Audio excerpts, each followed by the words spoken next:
Hello everyone, this is Sujit Kumar Jha and you are watching Irodov School of Physics.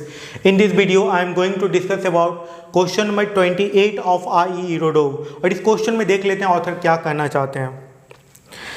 Inside a ball charged uniformly with volume density rho, there is a spherical cavity.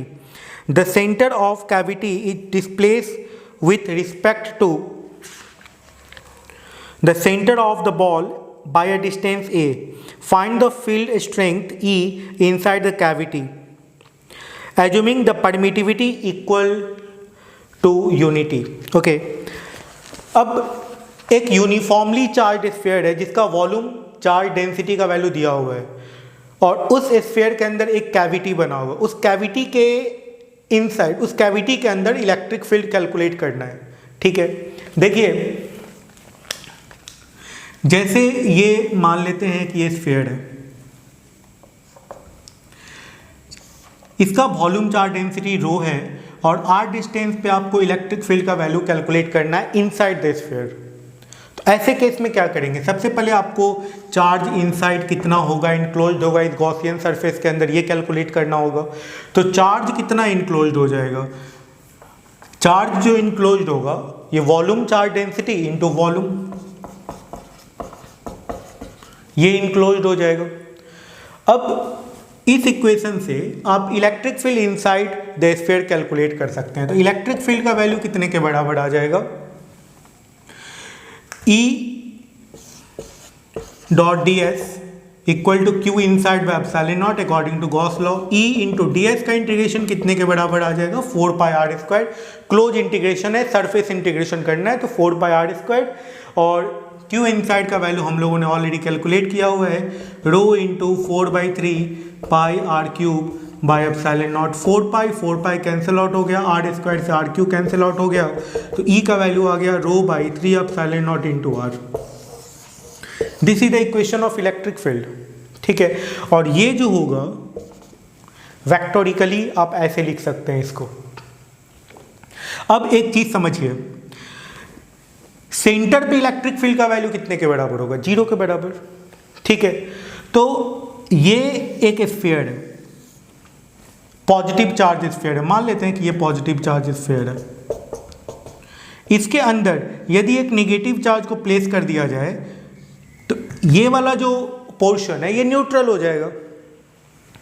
Same charge density का यदि negative sphere को place कर दिया जाए तो वो neutral हो जाएगा. ठीक है, ये डिस्टेंस ए दिया हुआ है, ये डिस्टेंस मान लेते हैं बी है जहाँ पे हमको इलेक्ट्रिक फील्ड कैलकुलेट करना है, और इसके बीच का जो ये डिस्टेंस है ये सी है. ये जो छोटा वाला स्फीयर है इसके सेंटर और बड़े वाले स्फीयर के सेंटर के बीच का डिस्टेंस ए दिया हुआ है.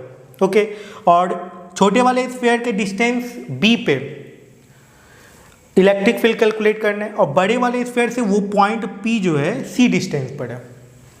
इस तरीके से वेक्टोरिकली लिखा हुआ है ऐसे.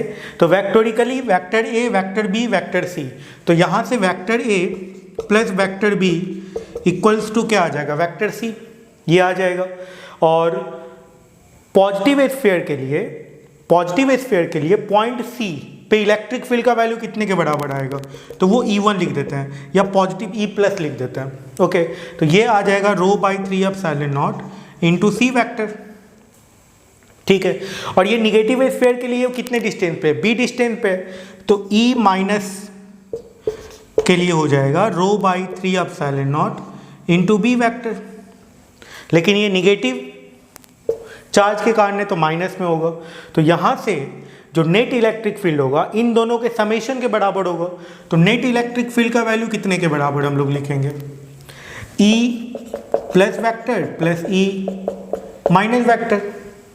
ओके, पुट कर देते हैं, सॉल्व कर लेते हैं. तो रो/3 एप्सिलॉन नॉट इंटू क्या आ गया, vector C minus vector B. और vector C minus vector B को क्या लिख सकते हैं, वेक्टर A. तो ई नेट का जो वैल्यू है वेक्टोरिकली ये कितने के बराबर आ जाएगा, rho epsilon naught into vector A. इससे पता चल रहा है कि हर जगह इलेक्ट्रिक फील्ड का वैल्यू सेम होगा. ठीक है, यूनिफॉर्म होगा, मतलब इस कैविटी के अंदर जो इलेक्ट्रिक फील्ड होगा वो यूनिफॉर्म होगा. फिर से समझ लीजिए मैंने किया क्या है यहाँ पे. सबसे पहले कैलकुलेट किया कि एक यूनिफॉर्मली चार्ज स्फीयर के अंदर इलेक्ट्रिक फील्ड का इक्वेशन क्या होता है, तो आ गया ρ/3 इंटू आर। ये पॉजिटिव स्फीयर था और हमने एक स्फीयर कंसीडर किया जो निगेटिव स्फीयर था, ठीक है, और उस निगेटिव स्फीयर को मैंने इस पॉजिटिव स्फीयर के अंदर प्लेस किया, तो वो जो पोर्शन है वो न्यूट्रल हो गया, मतलब एक तरीके से कैविटी बन गया। और कैविटी के सेंटर से बी डिस्टेंस पे आपको इलेक्ट्रिक फील्ड निकालना है, तो पॉजिटिव स्फीयर से वो सी डिस्टेंस था और निगेटिव स्फीयर से वो बी डिस्टेंस था और वो हो गया कैविटी। तो वहाँ पे पॉजिटिव स्फीयर के कारण जो इलेक्ट्रिक फील्ड आया ρ/3 into C vector, negative sphere के लिए ρ/3 इंटू बी वैक्टर निगेटिव में। जब इन दोनों को हमने जो ऐड कर दिया, समेशन कर दिया, सुपरपोजिशन ऑफ इलेक्ट्रिक फील्ड का इक्वेशन अप्लाई कर दिया, तो यहाँ से नेट इलेक्ट्रिक फील्ड हम लोगों को मिल चुका है ρ/3 into A vector. Thank you.